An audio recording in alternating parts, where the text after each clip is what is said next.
Kajian Tahzibul Akhlak. Ya, Tahzibul Akhlak memelihara, menumbuhkan dan memelihara adab ajaran Islam yang ditanamkan di dalam hati hingga menjadi kebiasaan. Nah, setelah menjadi kebiasaan itu adalah al-akhlakul karimah. Nah, setelah menjadi al-akhlakul karimah juga harus tetap dipelihara, tetap dijaga. Nah, supaya bisa terjaga, terpelihara, tetap tetap memiliki al-akhlakul karimah. Nah, karena al-akhlakul karimah itulah jalan atau pintu masuk ke surga. Nah, untuk hal demikian ya, memelihara al-akhlakul karimah, ada satu hal penting, yaitu membersihkan hati dari segala penyakitnya. Nah, karena penyakit-penyakit hati ini yang akan mengganggu, penyakit-penyakit itu akan mengganggu tadilah tumbuh kembangnya adab Islam, ajaran agama Islam yang ditanamkan dan ditumbuhkan di dalam hati itu bisa terganggu. Nah, apabila di dalam hatinya itu ada penyakit hati, maka itu harus dibersihkan seluruhnya, semuanya harus dibuang, dibersihkan dari dalam hati. Ini bagian terakhirnya, dan untuk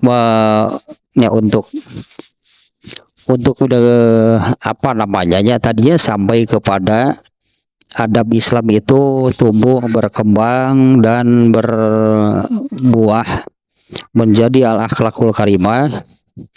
Ini hal yang terpenting diantaranya, yaitu membersihkan segala penyakit hati. Dan penyakit hati itu ternyata banyaknya, bukan hanya 1, 2, 3 buah. Penyakit hati itu sangat banyak. Ada 31, 32 buah, dan semuanya harus bersih. Nah, masih penyakit hati yang ke-13, ini sudah ke bagian akhir ya, dimana di semua pembahasan tentang penyakit hati, permasalahannya dan terakhir ya tentang penyakit hati itu adalah pengobatannya. Ya, sebagai penyakit berarti harus diobati, harus dibersihkan, harus dihilangkan dari dalam hati. Nah, setiap pembahasan penyakit hati demikiannya diakhiri dengan bagaimana cara mengobatinya, bagaimana cara menyembuhkannya. Nah, penyakit hati yang ke-13 yaitu hasud. Hasud. Membersihkannya adalah dengan menanamkan an-nasihah.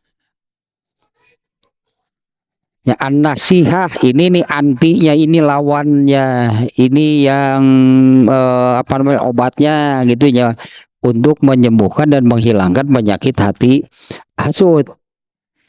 An-nasihah itu maknanya kan kurang lebih benar, bersih, benar, baik dan bersih. An-nasihah. Nah, di dalam sebuah hadisnya Rasulullah SAW menyabdakan ad-dinu an-nasihah. Agama Islam tentunya ya, agama Islam itu adalah an-nasihah. Nah, padahal ini nih obat untuk penyakit hati hasud itu adalah an-nasihah. Ya, dengan arti yang demikian yang tadi an-nasihah itu artinya seseorang itu bersikap an-nasihah kalau dia itu benar, baik dan bersih.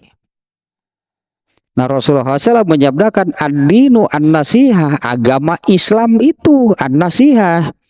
Para sahabat bertanya, an-nasihah kepada siapa? Dengan agama Islam ini an-nasihah, benar, baik dan bersih. Terhadap siapa? Rasulullah SAW menjawab, terhadap Allah. Ya, artinya dengan agama Islam ini seseorang itu harus memiliki sikap an-nasihah kepada Allah. Artinya dengan agama Islam itu, ya dengan beragama Islam, dengan ajaran Islam, dengan adab Islam, maka seseorang itu harus benar, baik dan bersih kepada Allah. Itu sudah hanya pembahasannya. Bagaimana yang disebut an-nasihatul lillah. Ya, bagaimana an-nasihah kepada Allah itu seperti apa? Itu kemarin insianya sudah. Kemudian yang kedua, seperti redaksi hadisnya, an-nasihatul lillah wali kitabillah, terhadap Al-Quran. Terhadap Al-Quran juga harus an-nasihah. Yaitu benar, artinya kita bersikap terhadap Al-Quran itu benar, baik dan bersih. Nah, seperti apa rinciannya? Artinya kita nih, katakanlah kita sebagai muslim, kita sebagai orang agama Islam itu harus bersikap an-nasihah terhadap Al-Quran. Harus benar terhadap Al-Quran, harus baik, harus bersih. Nah, rinciannya adalah satu, ya, an-nasihat terhadap Al-Quran itu ini kemarin sudahnya ulasan sedikit nih. Satu, mengimani bahwa Al-Quran itu firman Allah. Itu bersikap yang benar kan terhadap Al-Quran itu demikian, mengimani bahwa Al-Quran itu adalah firman Allah, adalah kalam Allah, ucapan Allah. Dua, diturunkan oleh Allah sesuai dengan di dalam suratnya karena ada kan inna anzalnahu, sesungguhnya kami menurunkan Al-Quran. Nah, itu ya harus diimani, harus dipercayai. Al-Quran itu diturunkan oleh Allah. Ya, la yusbihuhu syai'un min kalamil khalqi. Tidak akan ada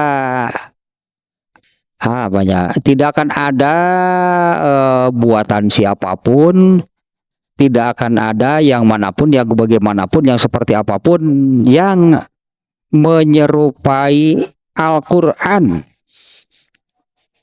Kalau Al-Quran itu firman Allah, ucapan Allah, perkataan Allah, sementara selain Al-Quran, kembali ke ini.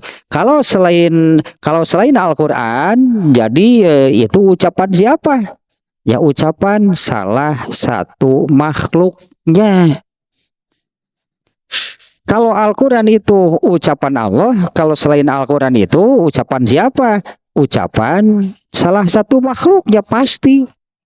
Dan tidak akan pernah menyerupai, menyamai Al-Quran.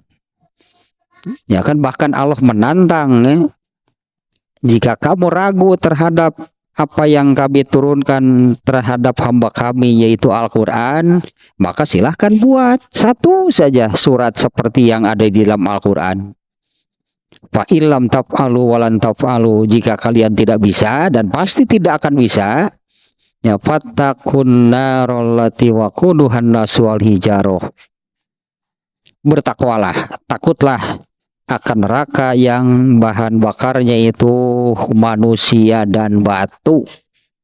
Itu Allah sudah menantang demikian, dan Allah sudah pastikan tidak akan bisa, bahkan seluruh makhluknya apabila mereka berkumpul bermusyawarah untuk membuat satu surat seperti yang ada di dalam Al-Quran, Allah sudah mengatakan tidak akan bisa. Ya fa ilam tafalu walan tafalu, dan memang tidak akan bisa. Nah ini harus diimani ya, demikiannya ini yang disebut dengan bersikap an-nasihat terhadap Al-Quran. Kemudian juga tidak akan ada yang mampu membuat seperti Al-Quran, lalu memuliakan, mengagungkan Al-Quran,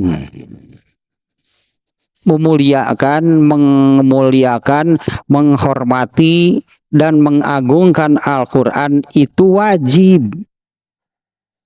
Sikap, ini soal sikapnya bagaimana di dalam diri kita, artinya di dalam diri kita ini ada itu penghormatan terhadap Al-Quran.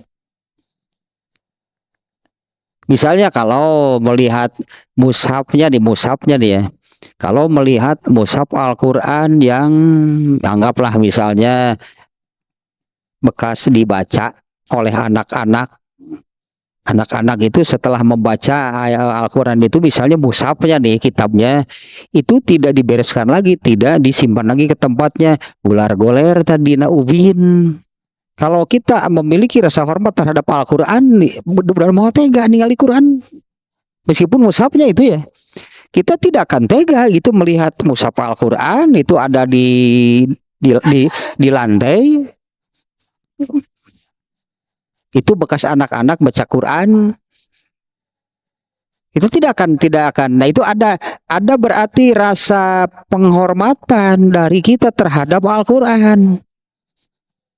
Saya kira kita akan buru-buru gitunya, ini Quran yang goler-goler di mana wae kumaha mun katincak dan sebagainya. Itu tega artinya ya, karena nah itu ada berarti penghormatan di dalam diri kita terhadap Al-Quran. Ambil, simpan gitu di tempat di lemarinya, di tempat yang apa namanya, yang pantas lah gitu untuk menyimpan mushaf Al-Quran. Ya harus adanya penghormatan. Nah karena kalau tidak ada dari dalam diri kita, tidak ada penghormatan, memuliakan, mengagungkan Al-Quran, ya seperti anak-anak lah tadi, habis baca Quran goler dina ubin. Si Qurannya hanya dibiarkan itu di atas lantai. Apalagi kalau di lantai yang kemungkinan nanti orang lewat terlangkahi kah, terinjak kah mushafnya. Nah apa sebutnya, apa kita tega kalau melihat Al-Quran seperti itu? Dilangkahi misalnya, bisa jadi orang yang melangkahinya memang tidak tahu di situ ada Al-Quran, tapi kan ya kejadian lah seperti itu. Memang ini gara-garanya anak-anak nih baca Quran, setelah selesai dibiarkan Al-Qurannya tergeletak di lantai. Nah orang yang tidak tahu kan berjalan kemudian melangkahi. Kalau orang yang ada itunya menghormati, disebutnya menghormati, memuliakan, mengagungkan Al-Quran, kan nggak akan membiarkan kejadian seperti itu. Maka segeralah diambil Al-Quran yang tergeletak di lantai itu, lalu disimpanlah di lemari di tempat yang layak, yang pantas untuk menyimpan Al-Quran. Jadi harus ada nih, ini termasuk an-nasihat terhadap Al-Quran. Bersikap benar, baik dan bersih terhadap Al-Quran itu adalah memuliakan, itu menghormati, memuliakan dan mengagungkan Al-Quran. Ya karena Al-Quran itu seperti yang pertamanya, bahwa karena Al-Quran itu ucapan Allah, bukan ucapan manusia. Ya Al-Quran itu ucapan Allah. Allahnya yang maha agung, maka firmannya, ucapannya pun gitulahnya ucapan yang agung, yang Allah bukukan di dalam satu mushaf gitunya, yang kemudian disebut, ya kita menyebutnya kan Al-Quran. Kemudian yang berikutnya adalah membacanya.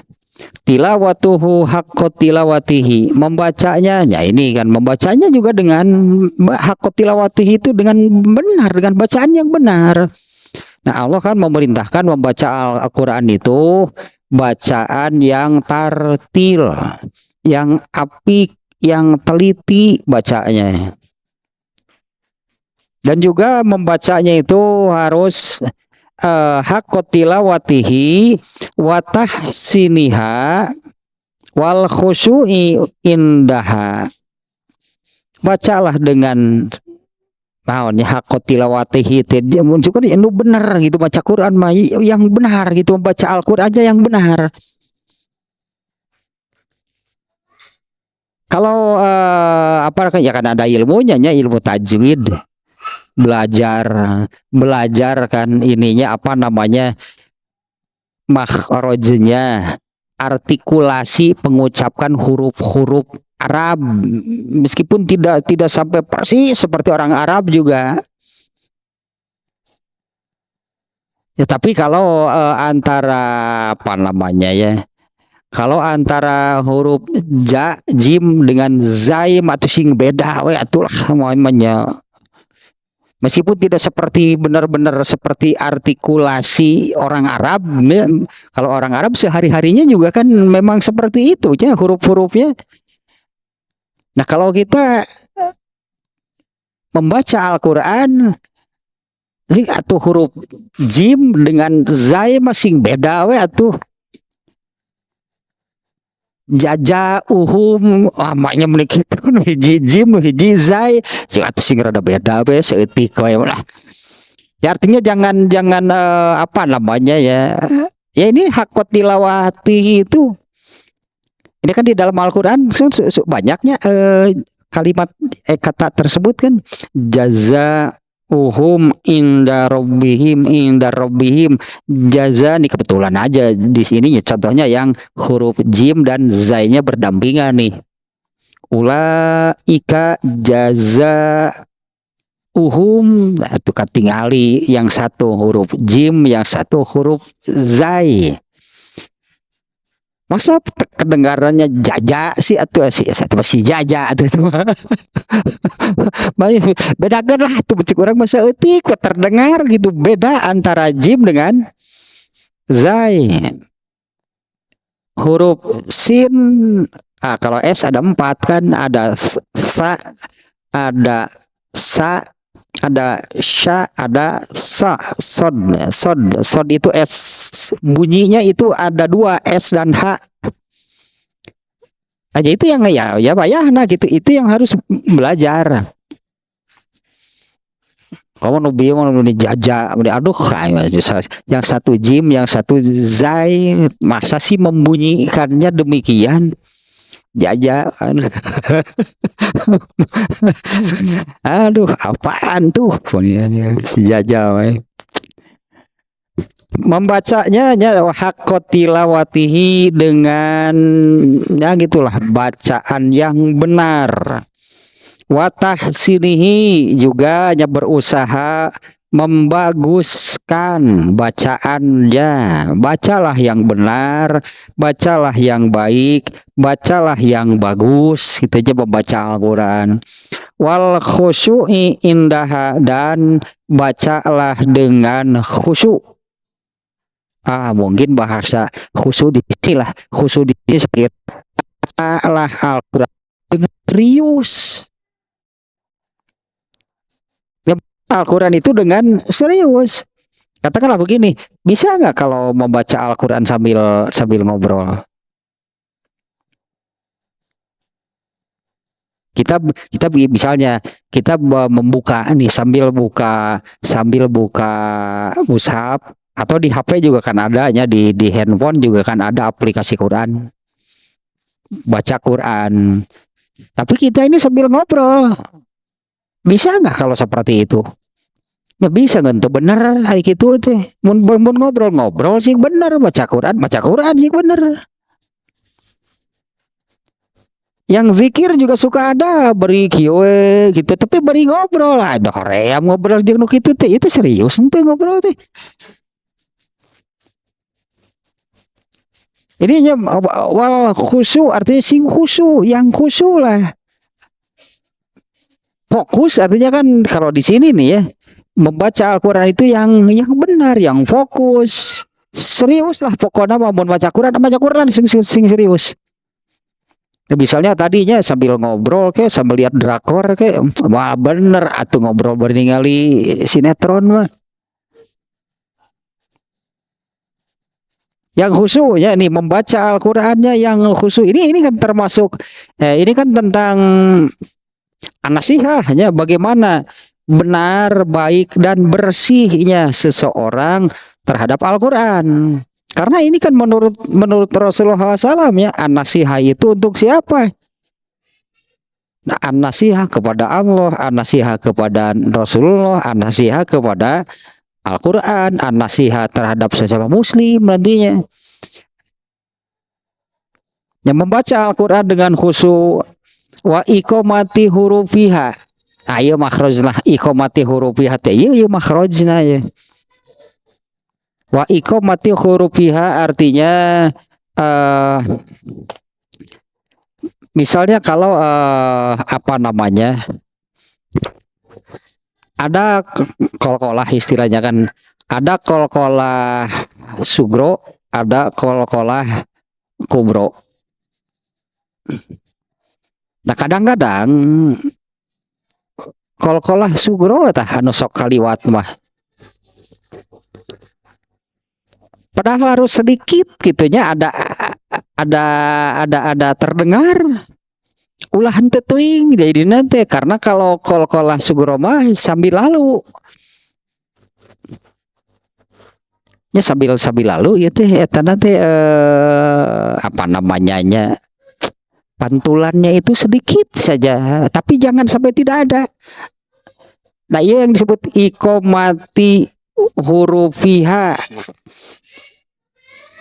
Nah kan kalau diajar sih sebenarnya namanya harus belajar gitu apa namanya untuk Al-Qur'an namanya membacanya itu harus belajar bahkan apa namanya tadinya artikulasi atau makhrajnya itu juga harus benar meskipun tidak sampai seperti pengucapan orang-orang asli lah orang-orang Arab yang memang mereka itu sudah berbahasa Arab sejak anak-anak. Nah, tidak sampai seperti itu juga. Tapi bedanya dengan yang tidak belajar itu sama sekali. Nah, ini harus belajar memang nih. Ya untuk bisa an-nasihat terhadap Al-Qur'an dalam hal bacaan. Karena nasihat terhadap Al-Quran itu bukan sekedar bacaannya. Tadi di awal itu kan adalah mengimani bahwa itu ucapan Allah. Mengimani bahwa Allah yang menurunkannya. Itu termasuknya an-nasihat. Bukan hanya soal membaca. Nah yang berikutnya adalah memelihara dari takwil, tafsir yang liar lah bahasanya.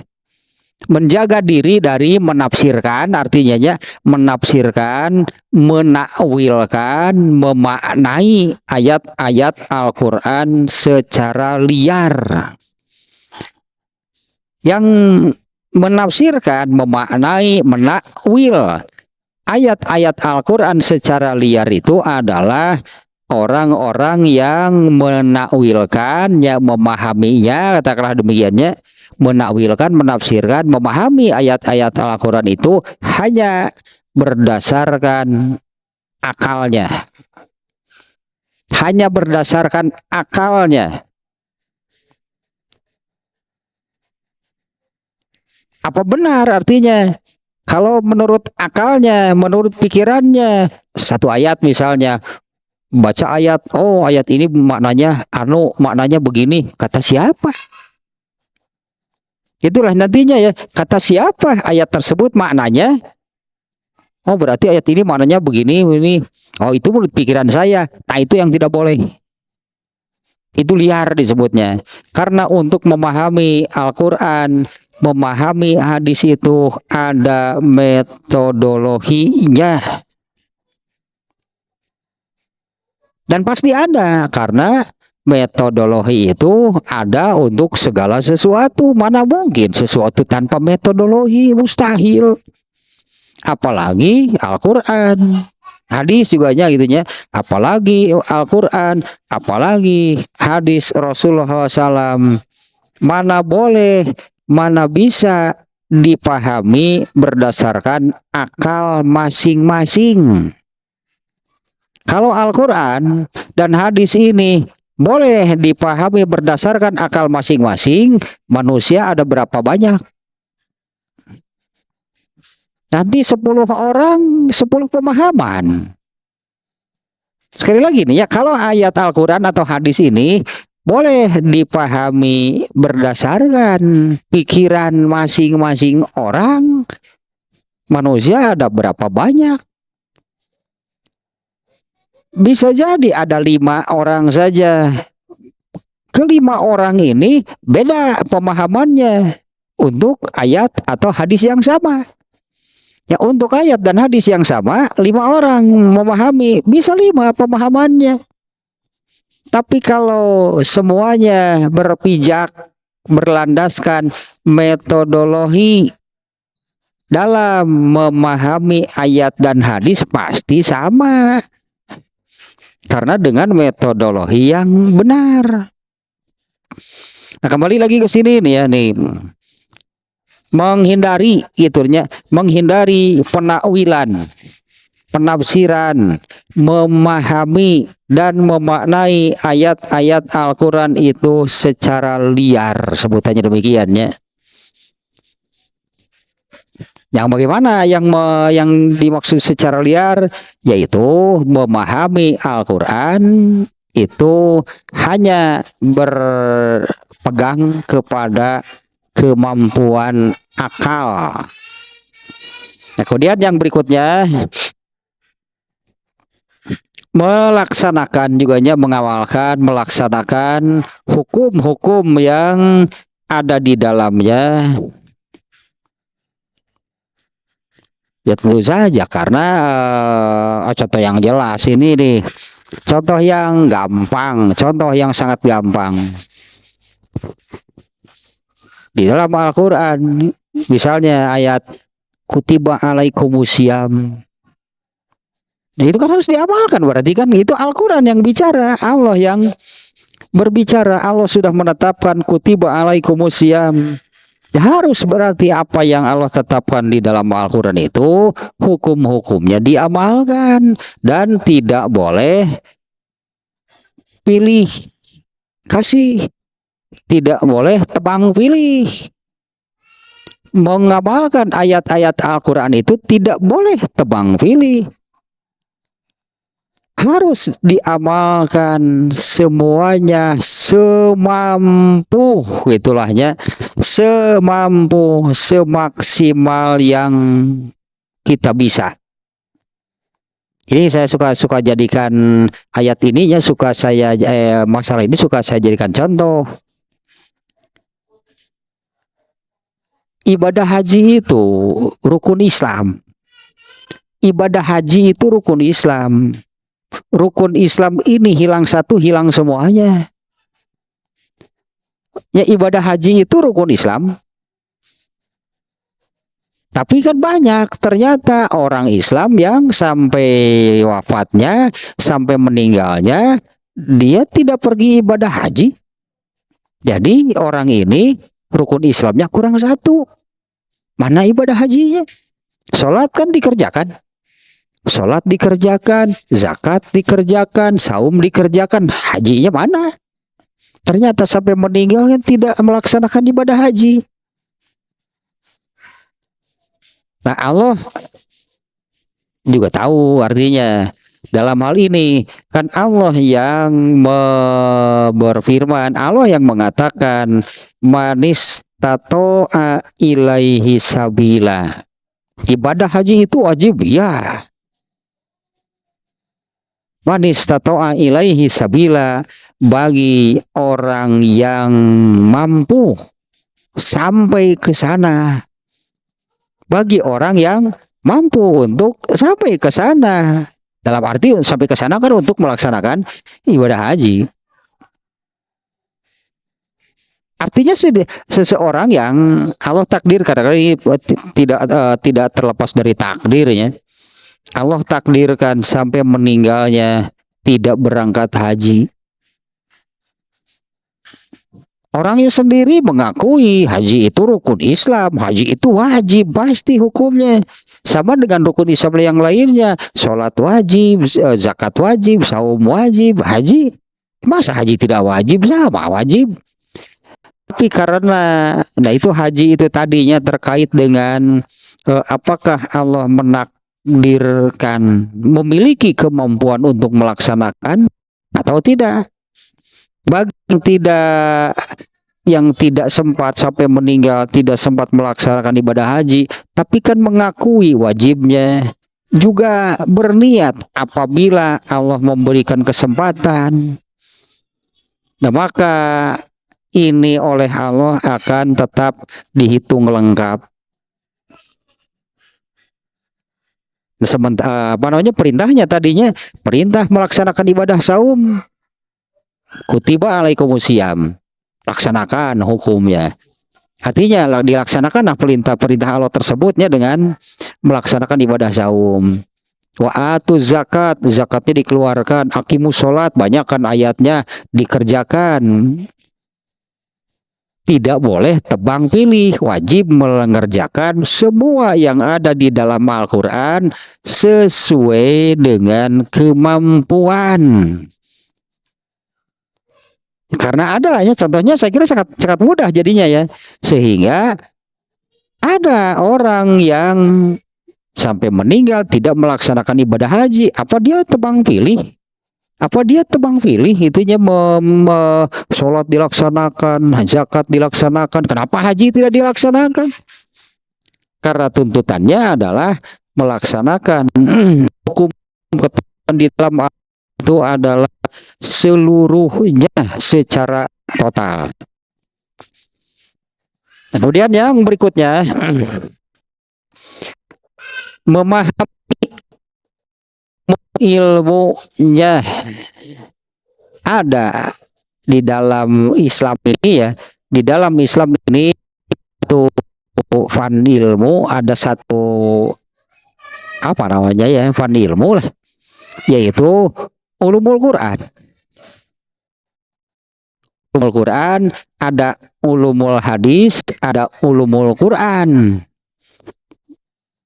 Ya, ulumul Quran ini termasuk di dalamnya, di dalam ulumul Quran ini, jadi ulumul Quran ini ilmu-ilmu terkait dengan atau sekitar Al-Quran, termasuk di dalamnya, di dalam ulumul Quran ya, bagian dari ulumul Quran, yaitu tentang tafsir wal mufassir, menafsirkan Al-Quran dan orang-orang yang menafsirkan Al-Quran. Nah, itu bagian dari ulumul Quran. Tentang nuzul Quran, tentang tentang nuzul Qurannya, kemudian tentang disebutnya kodifikasi, membukukan Al-Quran menjadi satu mushaf. Ada pembahasannya di dalam Al-Quran.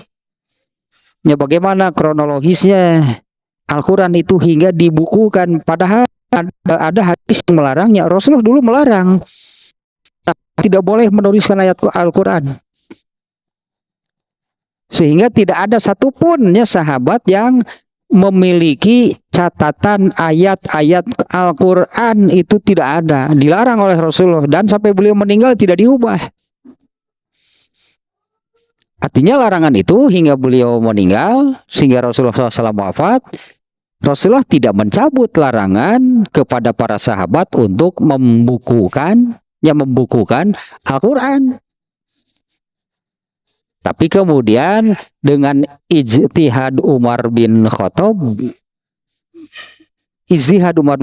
ya, akhirnya lah Al-Quran itu dibukukan, dibuat kitab, menjadi satu kitab Al-Quran yang ternyata sangat terasa manfaatnya sampai hari ini. Umar bin Khattab seolah-olah melanggar ya, seolah-olah melanggar apa yang diperintahkan, apa yang dilarang, apa yang ditetapkan oleh Rasulullah ketika beliau melarang tidak boleh ada siapapun yang menuliskan ayat-ayat Al-Qur'an. Nah, para sahabat tidak ada yang menulis. Dan larangan tersebut tidak dicabut oleh Rasulullah hingga beliau meninggal, hingga beliau wafat. Tapi Umar bin Khattab kemudian berinisiatif untuk mengusulkan kepada Abu Bakar agar ayat-ayat Al-Quran itu dikitabkan, dibukukan, dibuat, dikumpulkan menjadi satu kitab. Berpemikiran berdasarkan kalau orang-orang yang saat itu, karena semuanya tadinya para sahabat kan bilang Al-Quran di zaman tersebut semua ada dalam hafalan Rasulullah SAW, hafalan para sahabat, itu ya Al-Quran itu. Nah, Umar bin Khattab punya pemikiran kalau orang-orang yang hafal Al-Quran ini kemudian meninggal, terus nasib Al-Quran bagaimana? Karena orang yang hafiz Quran, yang hafal Quran, kalau meninggal kan hilang hafalannya. Emang hafalannya bisa diambil? Pisahkan hafalan anak itu lebar bisa. Orang yang meninggalnya hafal Al-Quran pasti meninggal kan dengan hafalannya, karena kan tidak bisa hafalannya diambil, diselamatkan. Tapi setelah dibukukan, orang yang memiliki mushaf Al-Quran meninggal, kan mushafnya bisa diselamatkan ya. Kalau mushafnya kan bisa diselamatkan. Ini orang yang punya kitab Al-Quran meninggal, kan Al-Qurannya tidak ikut meninggal, tidak ikut dikuburkan. Jadi Al-Qurannya bisa diselamatkan meskipun orang yang pemilik Al-Qurannya meninggal. Beda dengan sebelumnya, di mana Al-Quran itu tidak dituliskan, tidak dicatat, tapi dihafal di dalam memori otak mereka. Nah, kalau orangnya meninggal, hilang Al-Quran. Nah, kembali ke sini nih ya. Nah, maka Umar bin Khattab tadi berpemikiran bahwa Umar bin Khattab kemudian mengusulkan kepada Abu Bakar sebagai khalifah agar Al-Quran itu dibukukan, dibuat menjadi satu kitab. Dasar pemikirannya adalah demikian. Kalau orang-orang yang hafal Al-Quran itu meninggal semuanya, kemudian nasib Al-Quran bagaimana? Pasti rusak lah gitu ya. Nah, kemudian yang berikutnya nih, menafakuri. Ini kan yang menafakuri itu kan sesuai artinya Allah memerintahkan demikian ya. Afala tatafakarun, menafakuri keajaibannya. Ajaib Al-Quran mah banyak yang ditemukan, bahkan keajaiban Al-Quran itu ditemukan lalu dimunculkan oleh orang-orang yang agamanya bukan Islam. Dari banyak hal lahnya, ini banyak sekarang nih yang seperti ini ya. Kalau kita lihat di YouTube juga ada tentang misalnya misteri jumlah huruf Al-Quran, ternyata ada yang menemukan. Banyaknya yang keajaiban yang ditemukan di dalam Al-Quran. Nah, itu yang harus ditafakuri, didalami dengan ini ya, dengan dengan muara gitu, dengan muara. Setelah menemukan keajaiban itu artinya semakin yakin, akhirnya harus semakin yakin bahwa Al-Quran itu adalah firman Allah. Semakin bertambahlah keimanannya setelah menafakuri keajaiban juga hal-hal lain lah, pokoknya tentang Al-Quran. Nah, kemudian juga al-i'tibaru bima wa izihi apa namanya ya? Mengikutilah intinya ya. Mengikuti, menaati semua nasihat-nasihat di dalamnya. Nah, di dalam Al-Quran itu sangat banyak nasihat. Kembali lagi ini ya. Ini apa namanya? Tentang Al-Quran ini, inilah uraian dari an-nasihatu li kitabillah. Bersikap an-nasihah terhadap Al-Quran. Nah, ini rinciannya. Yang terakhir adalah ya apa namanya, menyebarkan lah itunya, menyebarkan ilmu Al-Quran itu. Nah, ini nomor 2 nih ya, tentang an-nasihatu li kitabillah. Bersikap benar, baik dan bersih terhadap kitab Allah, terhadap Al-Quran. Mulai dari beriman, mengimani, meyakini bahwa itu adalah ucapan Allah. Mengimani juga bahwa Al-Quran itu diturunkan oleh Allah. Seperti yang tadinya Allah sendiri kan yang menyatakan inna anzalnahu fi lailatul qadar. Kamilah yang menurunkannya. Dan selanjutnya ya, sampai kepada mengikuti nasihat yang ada di dalam Al-Quran. Kemudian menafakuri keajaibannya dan menyebarkan ilmunya. Kemudian yang berikutnya nih, dari isi hadis ini nih ya, sesuai dengan isi hadisnya, Rasulullah menyabdakan, kemarin kita baca lagi hadisnya yang tadinya, ad-dinu an-nasihah, agama Islam itu adalah an-nasihah. Apa sih arti nasihat? Yang tadinya benar, bersih, baik dan bersih. Berarti seorang muslim, orang yang menganut agama Islam harus memiliki an-nasihah ini. Harus memiliki an-nasihah ini. An-nasihah benar, baik, bersih. Itulah an-nasihah itu demikian. Kepada siapa? Kepada siapa? Bersikap demikian kepada Allah. Harus bersikap benar, harus bersikap baik, harus bersih terhadap Allah. Yang kedua terhadap Al-Quran yang barusan penjelasannya. Yang ketiga sesuai dengan isinya, Rasulullah menyabdakan an-nasihatu lillah wali kitabillah wali rasulihi. Nah, yang ketiga sekarang bersikap an-nasihat terhadap Rasulullah. Ini yang ketiga nih. Bersikap an-nasihah, bersikap benar, baik dan bersih terhadap Rasulullah SAW. Uraiannya adalah 1. Tasdikuhu ala risalati. Tasdikuhu ala risalati. Membenarkan kerasulannya. 1 ya, bersikap an-nasihat terhadap Rasulullah SAW itu adalah mengakui benarnya kerasulan Muhammad Sallallahu Alaihi Wasallam. Saya kira itu sudah tidak perlu dijelaskan lagi nih ya. Artinya kita mengakui, meyakini bahwa Muhammad SAW itu adalah benar utusan Allah. Saya kira kalau orang Islam semuanya yakin ya.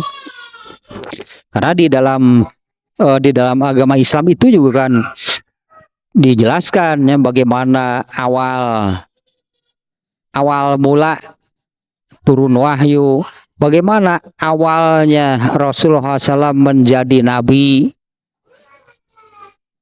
Nah, ini sedikit saja nih mengulang juga sih.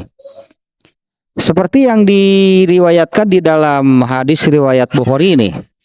Di dalam hadis riwayat Bukhari yang diriwayatkan awal mula kenabian.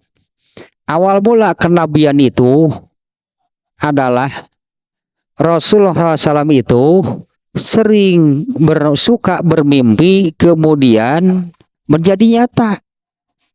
Apa yang di dalam mimpinya itu kemudian terjadi gitu ya.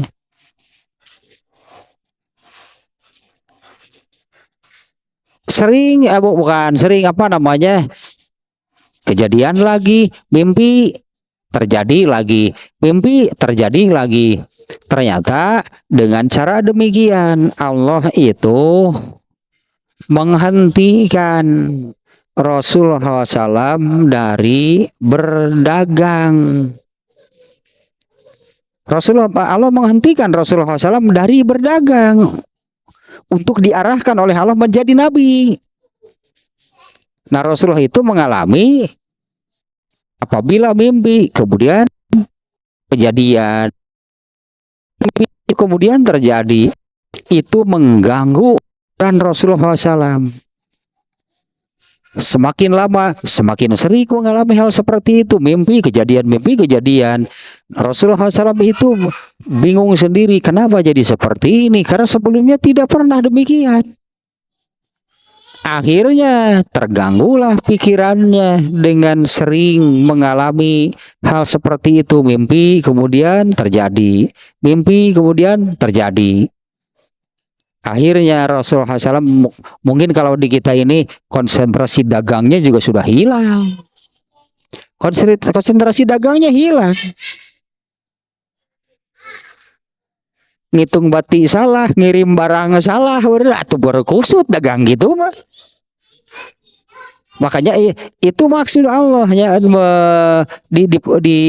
dikondisikan demikian. Memang oleh Allah dimaksudkan supaya Rasulullah SAW itu berhenti dan meninggalkan perniagaannya untuk fokus menjadi nabi.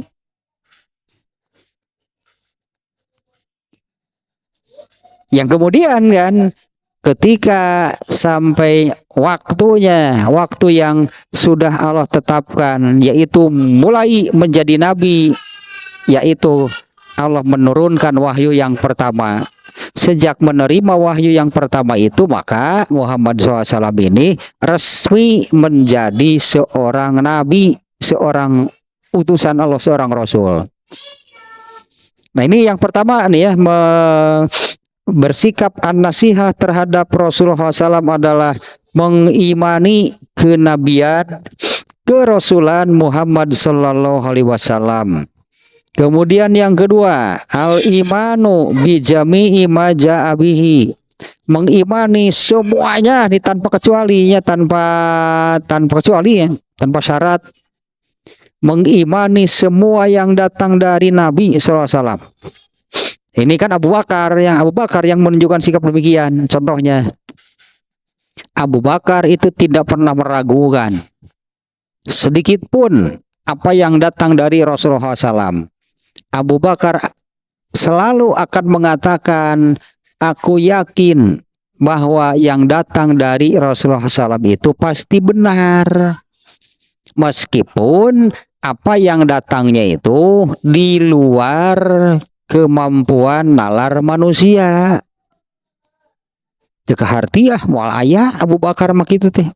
Baik teka harti pasti benar we pokoknya mah gitulah justrunya. Kalaupun teka harti baik teka harti asal siga Abu Bakar we mengakui bahwa semua yang datang dari Nabi itu pasti benar.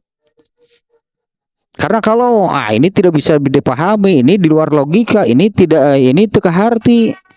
Nyedalain Quran nu salah, maneh nu bodoh cik Allah atuh. Bukan Al-Quran yang salah, tapi kamu yang belum paham. Jangan memvonis Al-Quran yang salah. Ya jangan sampai memvonis salah Al-Quran teh. Apa alasannya Al-Quran salah? Karena kita tidak paham. Cek Allah teh gitu atuh lain ngaku tuh paham. Kenapa kamu mengatakan Al-Qurannya salah? Sebaiknya kamu mengatakan apa yang semua yang datang dari Rasulullah SAW itu benar, meskipun ada di antaranya yang saya tidak paham. Kan lebih baik mengakui bahwa saya memang tidak paham. Di mana kalau Al-Quran, ini terkait ini ya Rasulullah SAW ya, di mana kalau Al-Quran dan hadis pasti benar. Karena sampai hari ini juga masih banyak yang tidak bisa dipahami oleh manusia. Ya, sampai hari ini apa yang ada di dalam Al-Quran, apa yang di dalam hadis, apa yang datang dari Rasulullah SAW masih banyak yang belum bisa dipahami oleh manusia. Nah, tapi kan apa kita mau mengatakan demikian karena kita tidak paham, lalu ayatnya, lalu hadisnya kita katakan salah? Ya kan tidak pantas demikian ya. Ketika kita tidak paham terhadap ayat Quran, kita tidak paham terhadap suatu hadis, lalu kita mengatakan Al-Quran atau hadis itu salah. Dengan alasan teh geuleuh pannya lantaran saya teu ngarti jadi salah. Kemudian yang ketiga, menaati semua fi amrihi wa nahyihi, menaati semua perintah dan larangannya. Ini an-nasihah terhadap Nabi nih ya, nih an-nasihah terhadap Rasulullah nih sekarang nih. Satu, meyakini benarnya, itulah mengakui kebenaran kerasulan sallallahu Muhammad SAW. Yang kedua, meyakini benarnya semua yang datang dari Rasulullah SAW.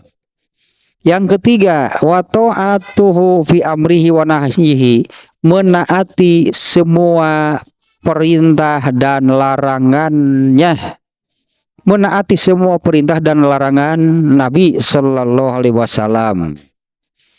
Yang keempat, wah ini penting nih, menolongnya baik di saat beliau hidup atau di saat beliau sudah tidak ada. Wajib menolong Rasulullah, ini termasuk an-nasihat terhadap Nabi ini ya. Wajib menolong Rasulullah SAW baik dalam ketika masih hidup ataupun setelah meninggal. Kalau ketika masih hidup menolongnya bagaimana? Ya menolong dengan fisiknya juga karena orangnya ada. Tapi bagi mereka yang hidup itulahnya setelah Rasulullah SAW tidak ada, mereka ini masih tetap kena oleh wajib menolong Rasulullah SAW.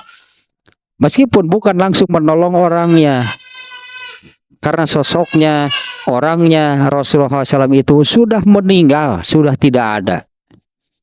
Tapi yang masih berlaku wajib menolong utusan Allah, yaitu menolong sunnahnya, menolong sunnah Rasulullah SAW, menghidupkan sunnahnya, menegakkan sunnahnya. Ini termasuk an-nasihah kepada Nabi ini, yaitu menolong Rasulullah SAW baik di saat beliau masih hidup atau di saat beliau sudah tidak ada. Ya sampai hari ininya yang menolong agama, jadinya kan menolong agama Allah, menolong Rasulullah, menolong sunnahnya, menolong agama Islam, menolong Allah. Jadi itu sebutannya. Itu wajibnya, itu termasuk an-nasihah. Menolong Rasulullah SAW baik di saat beliau masih hidup ataupun setelah beliau tidak ada. Kemudian wabassa da'watahu, jual kadinya wae nu ieu heula ye.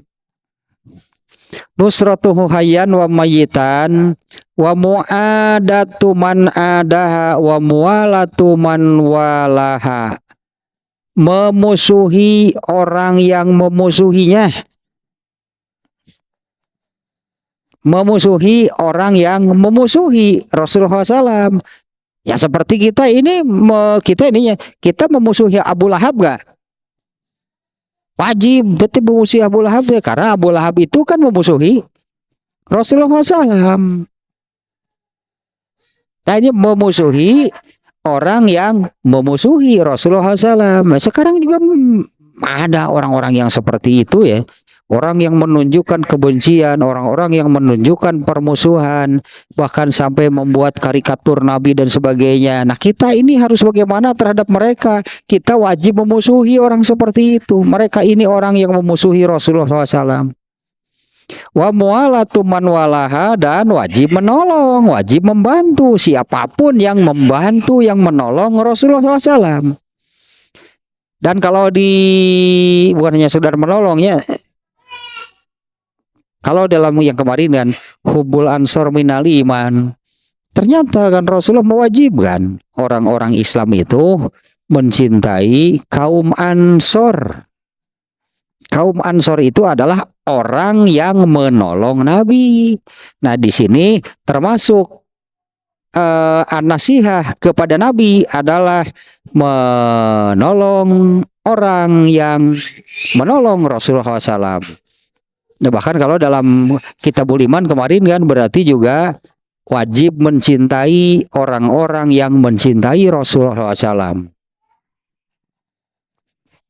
Baik orang yang sejaman ataupun yang tidak. Jadi hari ini juga masih berlaku. Wajib memusuhi, wajib berseberangan dengan orang yang memusuhi Rasulullah SAW. Dan kita ini wajib menolong, membantu orang yang menolong, membantu Rasulullah SAW. Kemudian i'zamu haqqihi, mengagungkan haknya. Ini ya, itu mengagungkan haknya itu misalnya apabila namanya disebut bersolawat, itu hak Nabi itu yang harus dipenuhi itu. I'zamu haqqihi. Ya, Rasulullah sendiri kan yang menyabdakan rogoma anfumriin iza zukirtu alaihi, gitunya. Iza zukirtu alaihi falam yusolli alayya.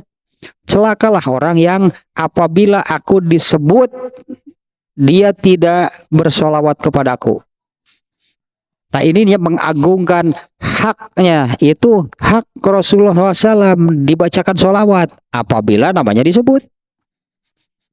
Nah, maka Rasulullah menyabdakan seperti barusan, celakalah orang yang apabila aku disebut dia tidak bersolawat kepadaku. Nah, ini kalau di sini ya, hal tersebut ini termasuk ke dalam mengagungkan hak Nabi SAW. Kemudian yang berikutnya wa ihya'u thariqatihi, menghidupkan, menegakkan sunnah, sinya thariqatihi wa sunnatihi. Menghidupkan, menegakkan, menyebarkan gitulah hanya sunnah Rasulullah SAW.